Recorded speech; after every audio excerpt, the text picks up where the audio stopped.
Hi, Peter. Thanks for joining me today. Hey, Steve, it's always good to see you and join you. Always good to see you. We're going to take a little travel here across the world and talk about China. Oh, Its real estate okay. market Yeah. having a few issues. Gabakol Research is estimating unpaid bills from developers is over 390 billion right now. We've already seen defaults around 100 billion for global investors.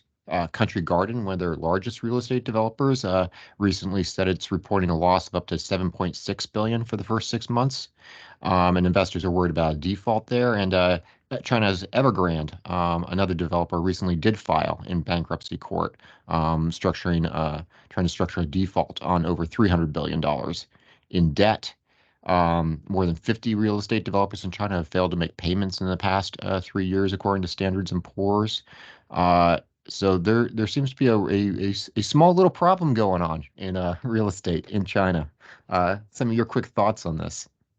Well, it couples with the overall economic problems that China is having. But one thing that's interesting, a great number of the Chinese people own their own homes. And with this decline in real estate, it really ends up being a decline in net worth. And you couple that with the young people coming out of school unable to get jobs, it's a mess. They have to live at home. The home values are going down, and next to that, although a lot of these homes were funded by banks, they were also subsidized by the Chinese government. And so therein lies a huge problem. And to me, it goes along with, China was really utilizing capitalism to restake its claim in the world on the world table. And Vietnam's doing the same thing, by the way.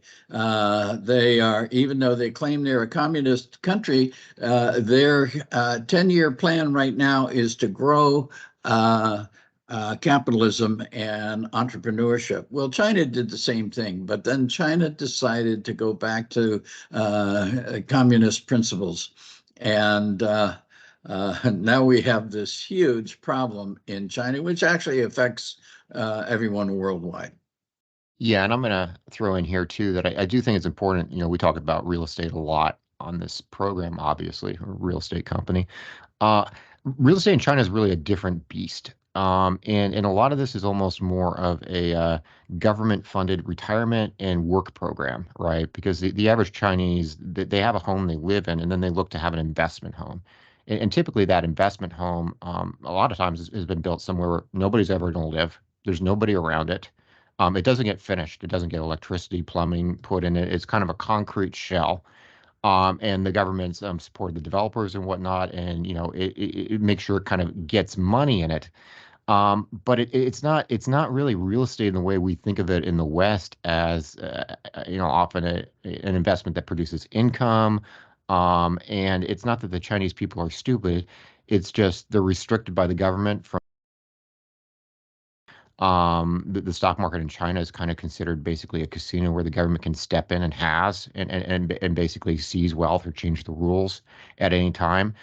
So this has really been the government kind of funneling a lot of money into, what are actually indeed entire ghost cities in some places with nobody living them, empty buildings, funneling the money into these construction projects that provide jobs, and then they've been able to support the value of the assets so people feel like they have an investment, but it's not a functioning market in the sense we think of it. I mean, there's certainly areas like Shanghai and stuff, but the property values are so high there that the average folks aren't participating there. It is really a lot of this, like I call it, almost a retirement and public works program that has been created by the government, funneling capital in there almost by force or coercion by not allowing other alternatives. and it's, I mean, we'll see how this plays out. Most of this just really isn't a good investment. But the government so far has been willing to create more debt to support it. So I think we may have a while to go before this really kind of implodes, because even with some of these defaults, the government still seems willing to kind of probably come in and support these projects.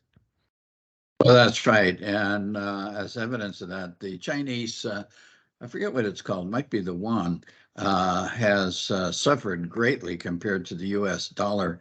And, ghost cities, what an example. It's a government-sponsored work initiative, and now the government's tearing them down because they don't want to support any infrastructure that they once may have been supporting. I mean, it's ridiculous. Well, you're right. We have to watch, wait, and see.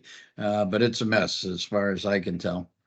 Yeah, I think that's one of the big questions here too, is how big of a mess, because I can almost guarantee you whatever the estimates or the numbers are, if you dig into the Chinese state accounting, it's probably misstated and bigger than what they're saying.